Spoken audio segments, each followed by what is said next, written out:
So we'll start this off with a recipe that I used, get off of there, last year. And it worked really well. So throw this on there. We want everything to be in kilograms. There we go. And zero that out. This was my bread recipe I used from last year, or a couple of years ago when I was playing around with sourdough on the trailer, and I'm going to get another starter going here now. So I need 75 grams of water.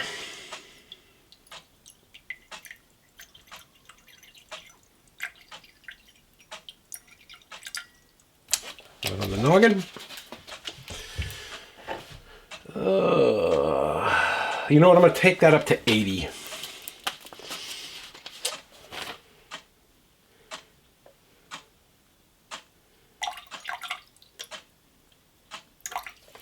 Okay, 80 grams of water. Then I need 55 grams of flour. Probably use a spoon. Don't need that anyway.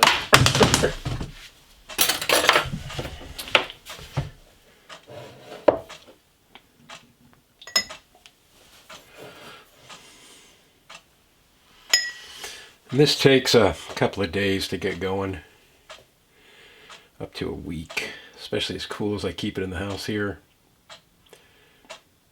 50, 3, 4, 55, and then I need rye flour. So that's just basic all-purpose flour that I used right there.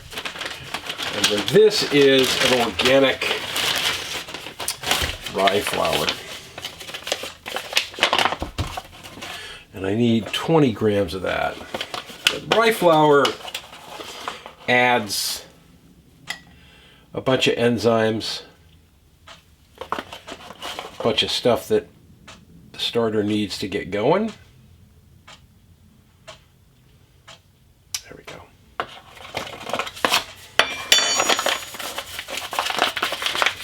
And I'm a huge fan of rye bread to begin with, although I won't get rye bread out of this.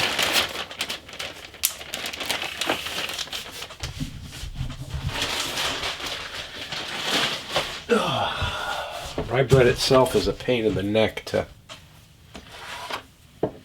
bake because it's really low in gluten. So that's why it's so dense when you eat it. So now I'm going to get this all mixed together, incorporated. And I'll probably add rye flour one more time.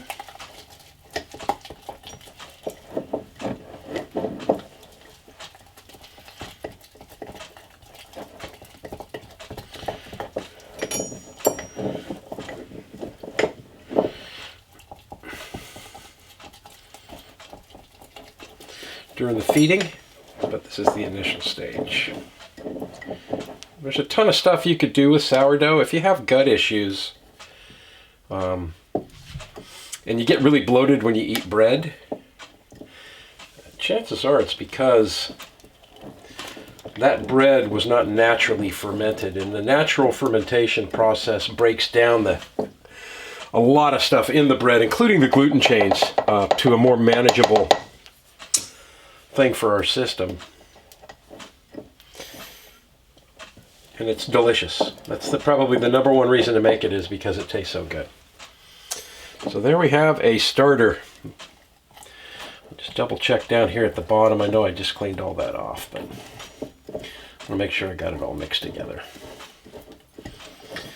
So sourdough is a naturally fermented product where you're not adding yeast to it, and I know I'm probably preaching to the choir with most of you out there, but the yeast is present in the air, and in the case of organic rye flour, it's also present in the organic rye flour. So basically we want it to feed on itself and your starter becomes the yeast delivery system for your bread. I'm just going to take this and lay it on top for now. I have 2 jars here. If you notice, I have a second one. That'll be for every time I transfer it onto the next jar. I'll use the fresh jar, transfer over what I want to use for my next starter, and then keep going back and forth and back and forth. So I'll double this next time. I'll probably get rid of half of that. I should mark down that I changed that recipe on there. There we go. So instead of the 75 grams of water, I went 80 grams of water. Get out of there.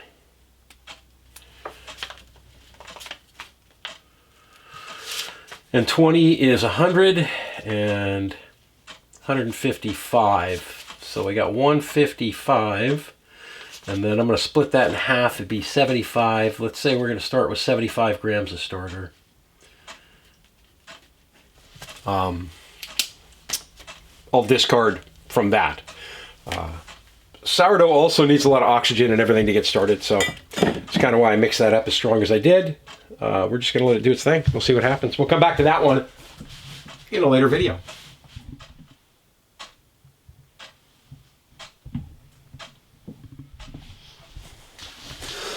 So this is a rather lengthy experiment, and I'm going to be trying a bunch of different stuff with it this time too, because I want to find out how indestructible sourdough is. But every sourdough recipe that you will ever see on how to create a starter and when you're making your bread and everything else talks about, you know, sanitize all your equipment, make sure it's absolutely positively clean. And I got to think back to the people who invented this stuff, and it wasn't. There was no such thing as sanitation other than washing the bowl when you're done. So I'm not going to freak out about that kind of stuff. Instead, we'll just go ahead and do it, you know, just as if we were living off grid, because we are. And we'll see if we can't get a decent loaf of bread out of this. Again, I'm fighting temperatures inside the cabin because I don't keep it too warm. I keep it in the 60s. I'm hoping that with the cooler temperatures, the rye flavor or the rye flour will help it boost a little bit more. I did use rye starter or rye flour in the original starter that I did in the trailer. And I ended up just throwing all that away because it sat there forever. I got tired of fighting it. I got tired of trying to get it to rise up. We'll see how it works out though, because with the oven, I should be able to make bread.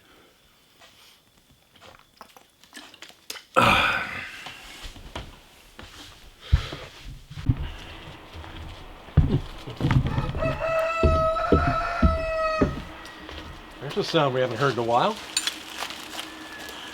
All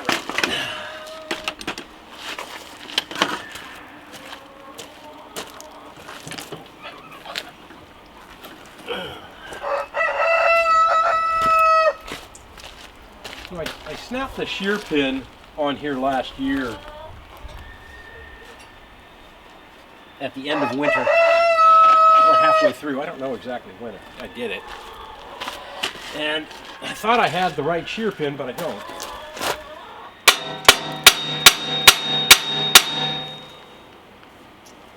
So I ordered some from Aaron's, and I've got those in the bag over there.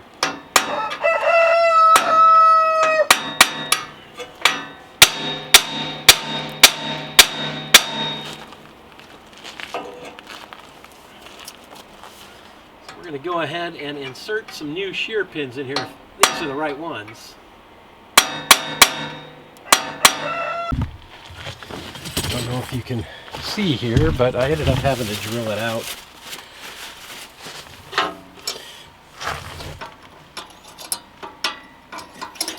Which I'll probably have to do to the other side as well. Hopefully this will go in.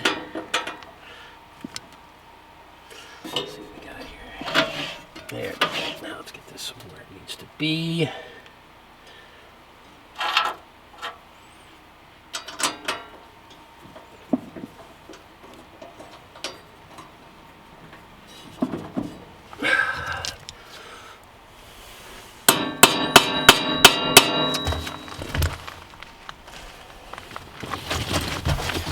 Not be that tight going in, I would think. All right. So I ended up using that larger drill to drill this one out. So it's got a little bit of slack, so I didn't have to beat it in there. The next time I replace the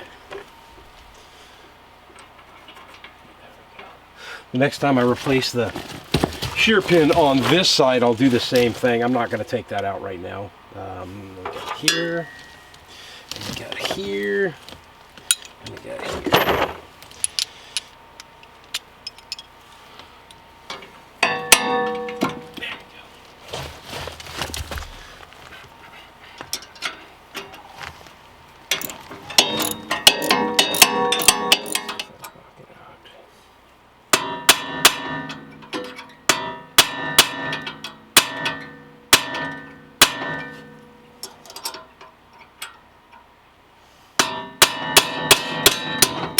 There we go, beautiful. I don't know if I can get a nut back on there again.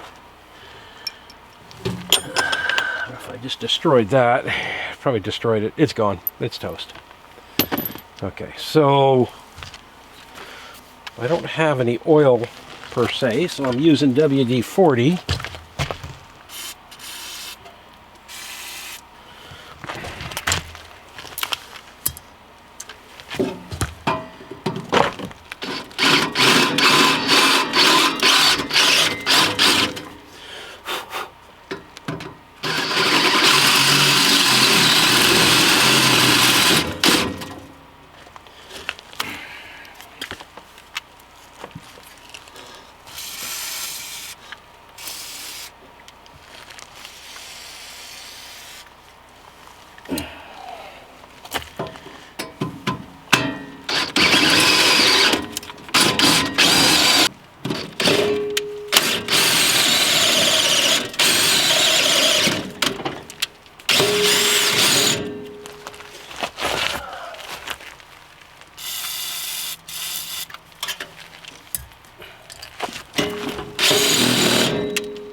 That is drilled out.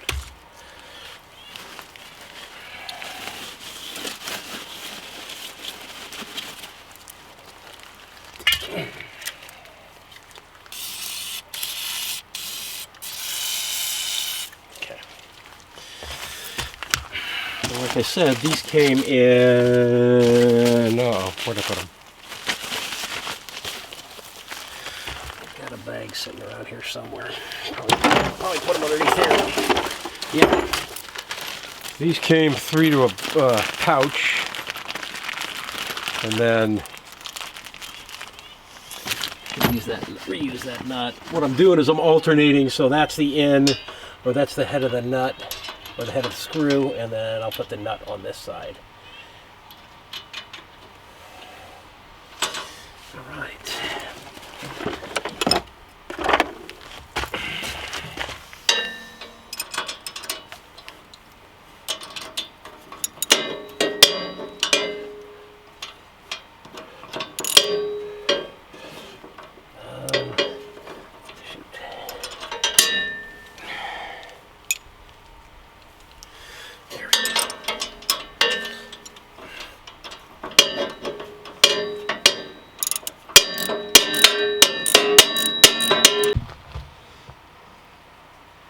Let's see if it'll focus up on there.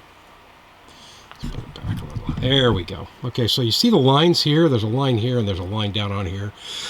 This is the part that goes through the shaft, so that when it hits something that doesn't want to give, it'll snap off the bottom and the top, so that the shaft will spin freely, and that way you don't burn out this, because this costs a whole lot more to replace than these nuts do. So that's good to go. I'm going to wrap all this up, clean it up, and I still have one other project I need to do on that.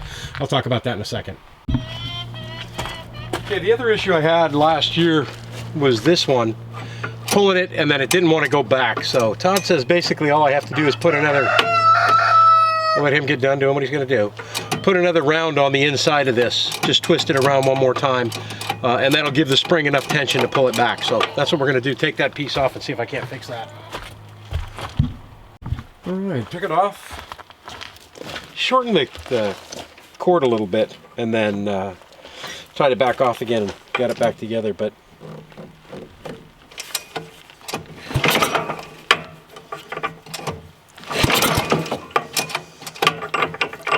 still got an issue. I'm gonna have to figure that out. That's more than I understand about engines, to be honest with you. Fuel full. I can do an oil change. I'll do that tomorrow. I need to pull up the manual on this so that I know how to do it. But let's see here. Choke. That's on stop. My granddaughter played with this. Let's go like that.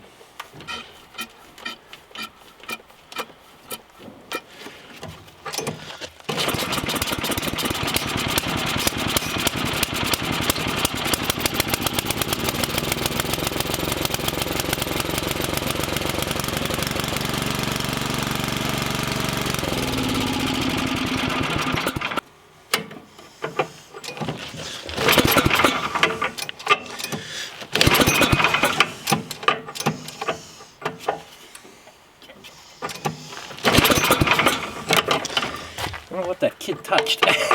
That's off. It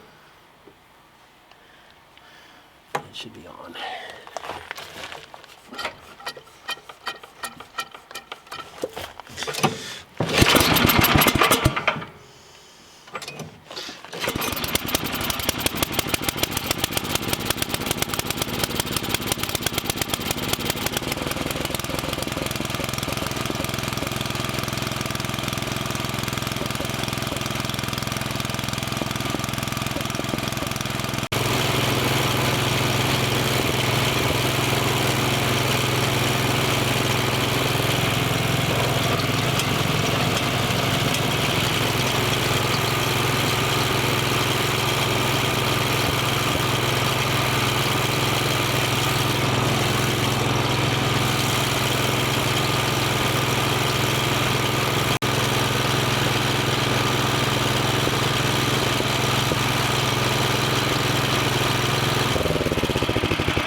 My granddaughter played with every nozzle, every button, every switch that was on this thing while she was up here.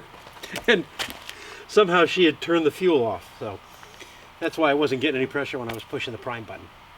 I'll have to look at the camera myself to see how that spun, because I can't really see it while I'm doing it. But overall I think we're okay. I just have, like I said, one thing left to do. I want to change the oil on this, maybe get a new spark plug for it. And then we'll be good to go. We'll be ready for winter.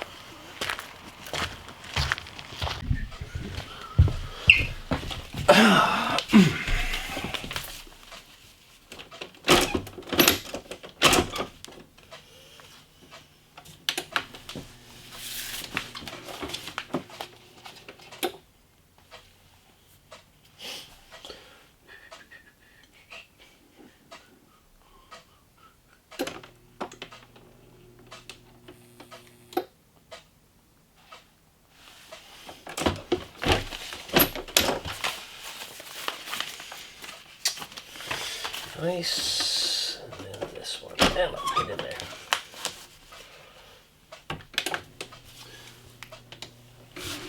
I've never tried to use this food saver with Opes before. It runs about 85 watts while it's sealing. We'll try it when it's doing the vacuum thing too. I picked up some ribeyes. We had them on sale for $7.97 a pound, which is ungodly cheap. Basically $8 a steak.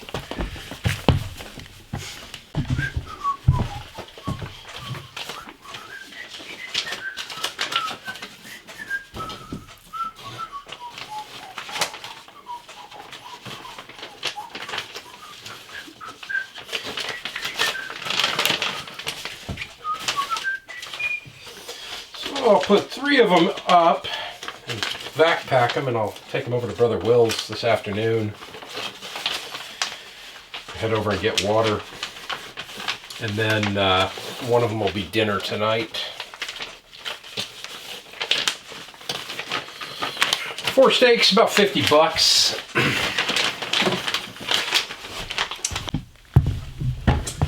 All right, well, let's try it out and see if it works.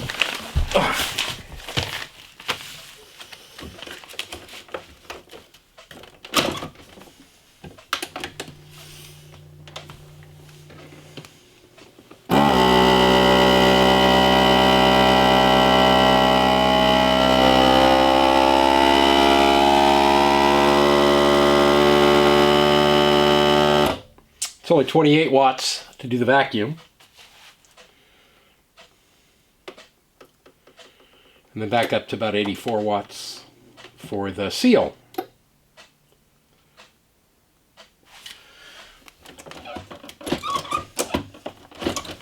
Let's see what we got here. Looks like it did a good job. Nice. Nice to know that that will run that. I know I overcut these bags, but that's no big deal.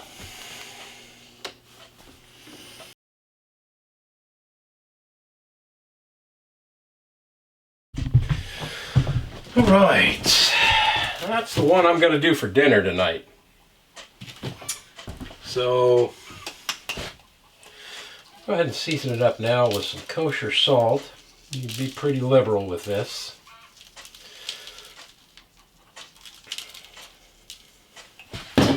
And then I need some coarse ground black pepper. If you really wanted this steak to taste like you were eating prime rib, hit it with a little bit of oregano. I might do that anyway. Let's do that. Let's do a little oregano on here too. That's rosemary.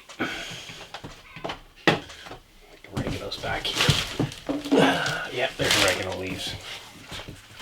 Oh, this one's open. That one's not open. Got a bunch of fresh oregano over there.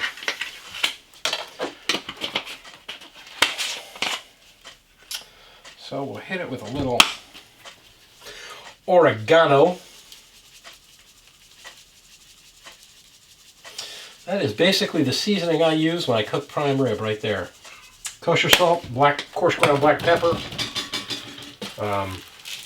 and oregano. Those are the only 3 spices I use when I cook a prime rib.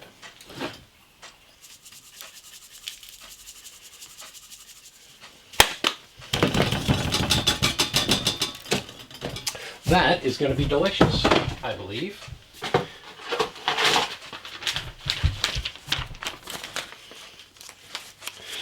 This one we'll just put in a Ziploc for now.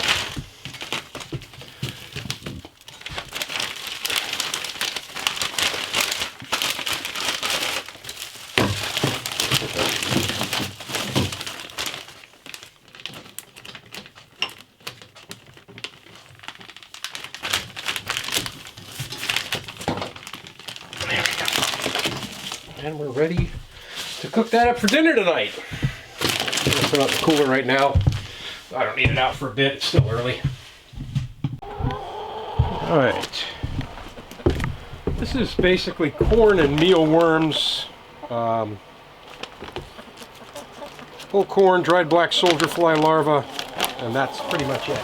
You guys want some? Ready? Here, go. There we go. Here's some more. A little more. Yeah, a little more. Because you're kind of cute.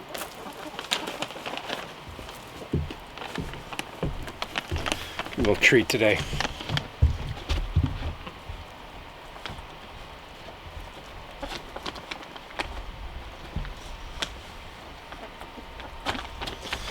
Sam seems to be doing good with the flock. He really won't come up to me. He lets me get pretty close. But I haven't picked him up since I took him out of the box and put him in there with the girls. But we'll let them do their thing. Get used to having the new man of the house around.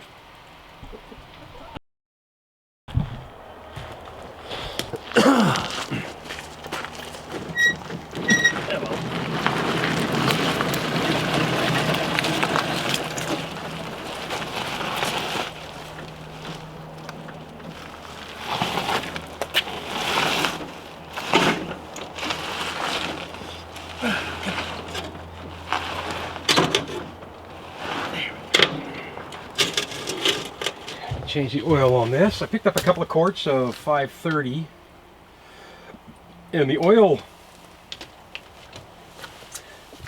spout is right here. I'll zoom in with the cell phone here so you can see it, which is pretty darn handy. So I'll take that off, rock this back, and drain that thing out. I warmed it up a bit first. Oh, there it is. So I warmed it up a bit first to get the oil a little bit on the softer side. That's probably 9/16, which means I'll be wrong. I'm always wrong on these. Yeah, look at that, 5/8.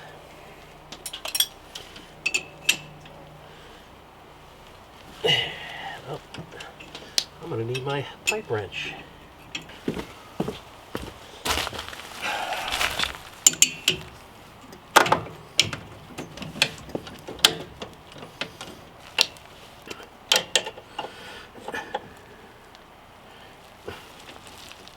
There we go.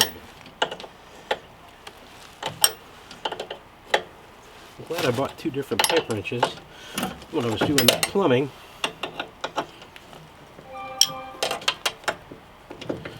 Get out of there. There we go.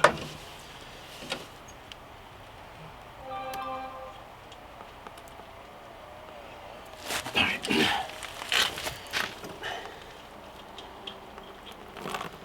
A little water in that. That was fuel.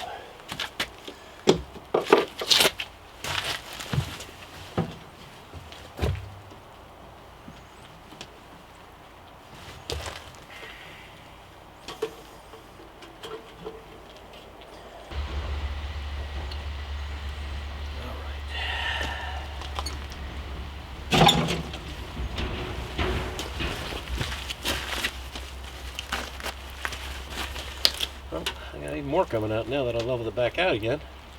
We'll just leave it setting for a couple of minutes. See how much more we get out of that.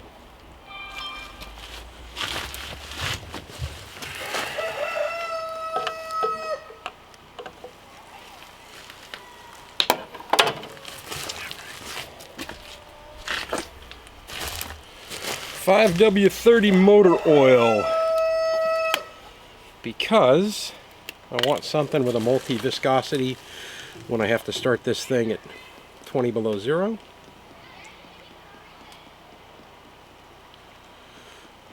Put about half in and check the level.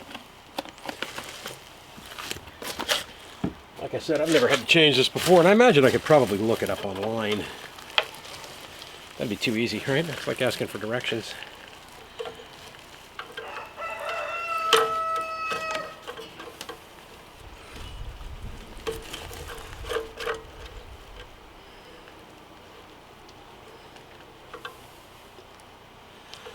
Well, shoot, that almost looks like it's got enough in it.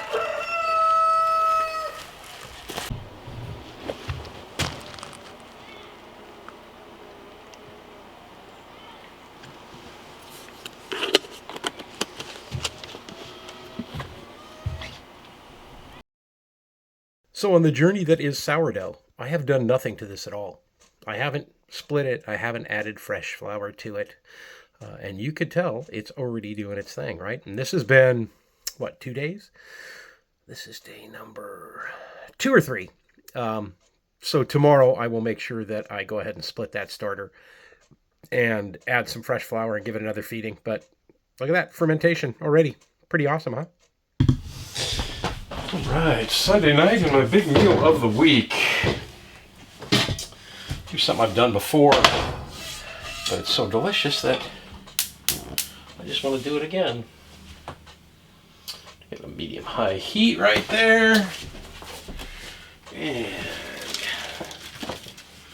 hit that with a little bit of olive oil.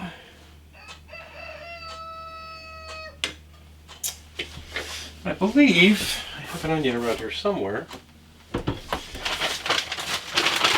it's outside. Let me go check on that real quick. Well, I don't have an onion. I thought I did. Oh. Did I use all the rest of that?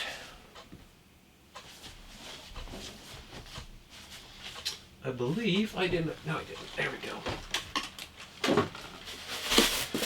So when you don't have a real onion, you can cheat.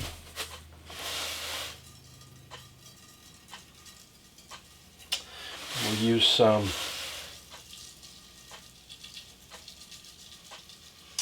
dried diced onions, which means I'm going to turn that off for a minute and kind of let those rehydrate.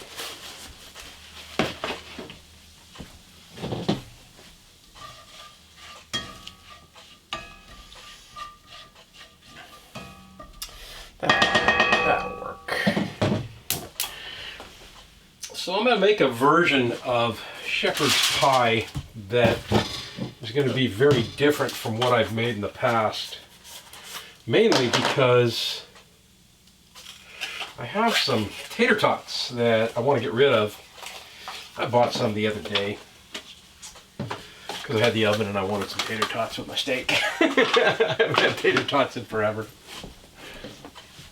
So I'm going to go ahead and top these rather than with mashed potatoes. I'll just top them with tater tots.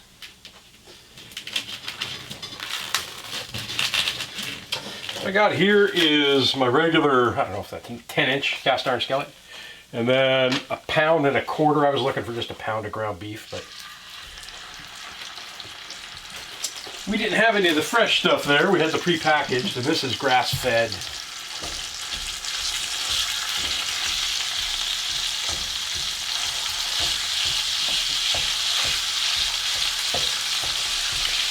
Break her all up.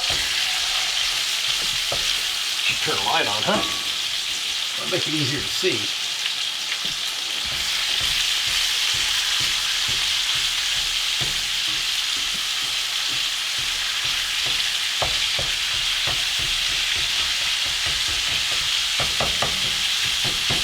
So this is basically, besides the ground beef, this is something you can make right out of your pantry.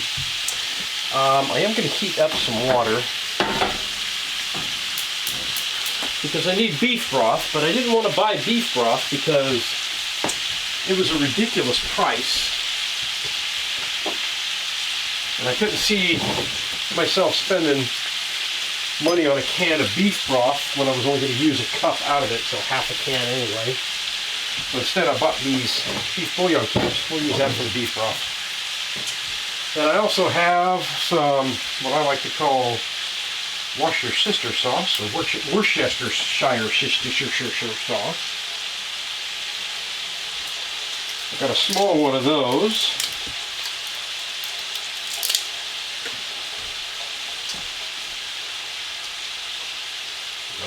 Oh yeah. And then I don't have a freezer, so I don't have frozen peas or carrots. Instead, I just have a can of mixed peas and carrots. We'll use that. I need to pour this out though. Let me get this drained off. Alright, so the version that I'm actually making would be considered cottage pie over shepherd's pie. Because shepherd's pie should be made with ground lamb. But I've always made it with ground beef and always called it shepherd's pie, so.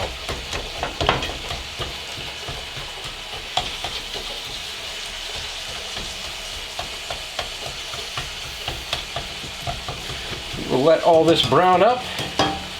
And as soon as that's done browning up, I'm going to turn the oven on to 400 degrees so I can bring that temperature up in the oven. And then we'll jump right into adding all the rest of the ingredients.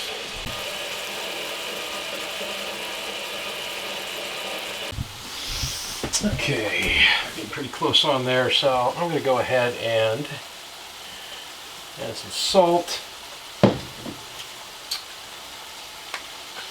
My favorite go-to on the coarse ground black pepper. Hit it with a little bit of thyme.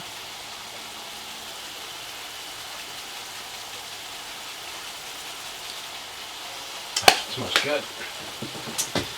We'll hit it with some parsley flakes. I don't have fresh parsley. About a little bit of garlic, but that one won't work. Oh, I've got another one up here.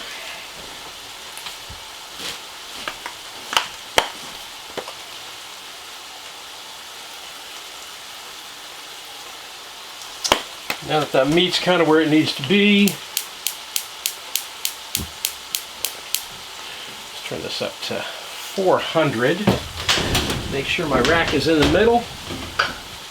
Make sure my oven is on. That's going to get all of those. My water came to a boil. And that beef bouillon is all mixed up in there. I'm also going to need some flour. But let's go ahead and hit the Worcestershire sauce or Worcestershire sauce.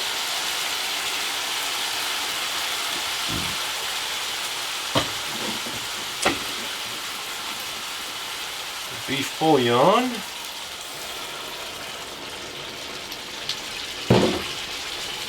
I'm going to turn that down a bit.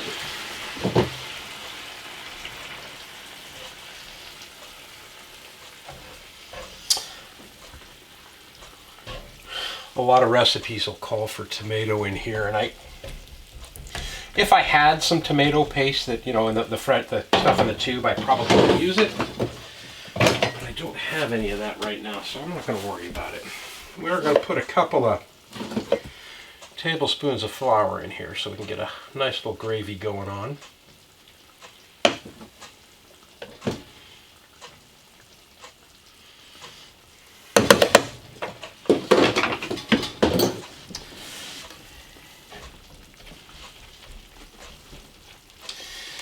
And that flour is going to act as a thickener. I just want to make sure I have it all broken up in here so that there's no patches of flour.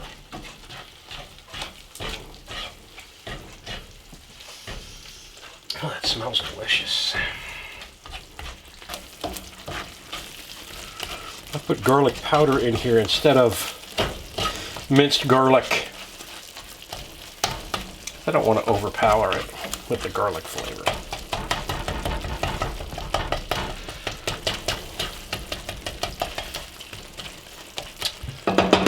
Okay. At this point, I could probably take it really low.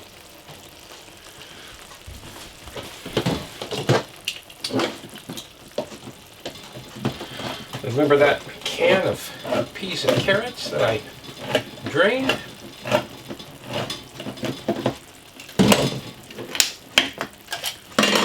Well, let's just put the whole thing in there.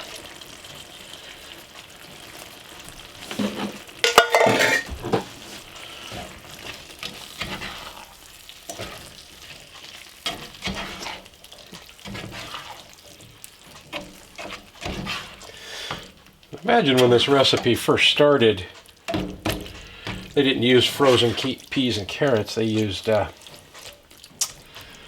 simply fresh peas and fresh carrots. Probably everything else they could find too. There's whatever kind of vegetables you got, you can throw in here. We are going to turn that off, and then we'll top it.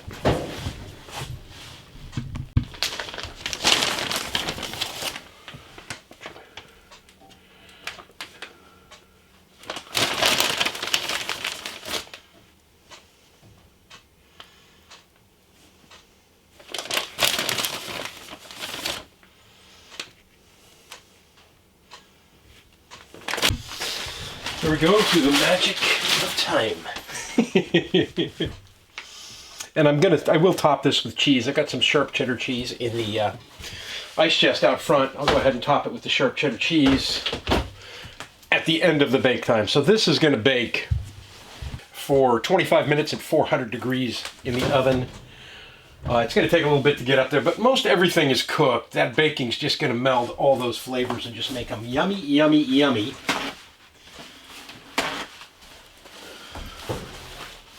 A lot of recipes will say that, or will say that you can use a casserole dish, or you should transfer this into a casserole dish, and then put your mashed potatoes on top. I don't do that. I've never done that. I've never done this in a casserole dish. I've always had cast iron pans, so I just put the whole cast iron pan right in the oven, let it bake. If you're too high to the top, right now, all of these tater tots are just below the lip, which means all the meat mixture is below that. But if you're too high towards the top, what can end up happening is you can get boil over. So if you are using a really, really full pan, do yourself a favor and make sure you throw a cookie sheet or some kind of a lipped pan underneath it so that that stuff won't run out all over your oven. I don't look for that problem. For me today, I think we should be fine. All right, we're gonna get this thing popped in the oven here as soon as it comes up to temperature, and then we'll get on to the next step.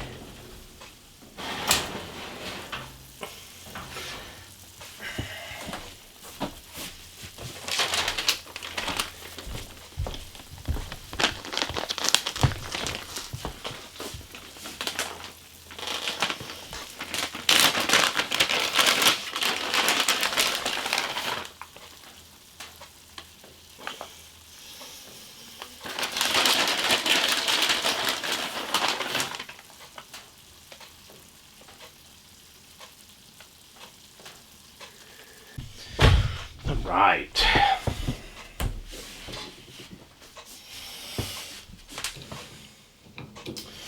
One of the funny things I noticed too while I was doing this was I was watching the temperature because it just kept getting warmer and warmer in the cabin. And look at that, huh? The upstairs temperature right now from using this oven is 76 degrees. It's 63 outside. But yeah, that is going to be delicious.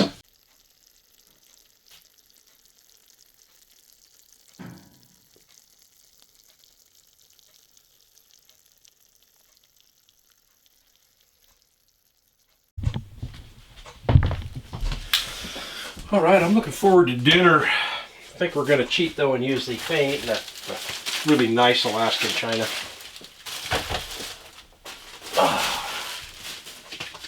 Didn't get much accomplished this week, but I got a good meal out of the deal. And I got some plans for next week as well. I hope you guys have a fantastic week. I'm Sean in Alaska. Let's have dinner.